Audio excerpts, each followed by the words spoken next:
you know, what I say to anybody who wants to get into U.S. Lawns, understand what you're getting into, first of all.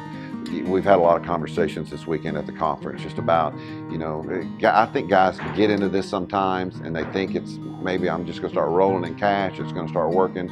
But there's not a small business out there that's going to do that. You know, so you've got to get into it. You've got to put the time into it. You're not going to make any money the first few years. But once you start to build that revenue, once you start to build that plateau, there's that point up there that, hey, man, you know, we're starting to do pretty good now. And if you get the good people that are there working for you as well, I think it gives you the opportunity to step away, let them take over the responsibility for the business. In my lifestyle, my family, I get to spend all this time with my kids. I got a 10-year-old boy and a 7-year-old boy, and I get to coach the teams, and we get to go out and do some adventures together or some vacations together because I know I've got a solid staff in place that have been with me forever, that's loyal to me, that I know can communicate with the customers.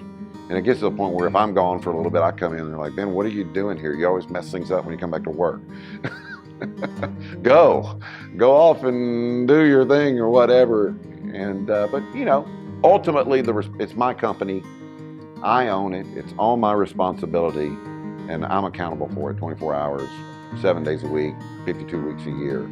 It's always there for me, and awfully proud of it too.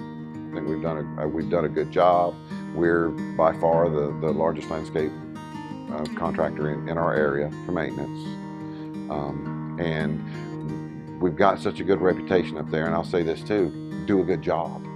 You just can't get out there and throw stuff together if you're not doing a good job and expect things to come to you. But if you do the good job, if you take care of the customers, if you're responsive, you return the phone calls, you do what you say you're going to do, you do it in a timely fashion, and all of a sudden I don't need some big sales guy to come in and sell $500,000 a year. The phone rings and you get to be responsive. You don't have to go chase anymore. It's kind of nice to get chased a little bit, and you get to get a little bit more selective with your clientele. So I mean, the advantages of being around for 12 years, you know, the last 5 years, you know, we have worked on perfecting the business and really working on our margins and making the money and making an impact in our community and being just part of the town, the area that you live in. You can't just know your area, you got to be in your area. And that's real important, I think, for any small business, but especially this business too.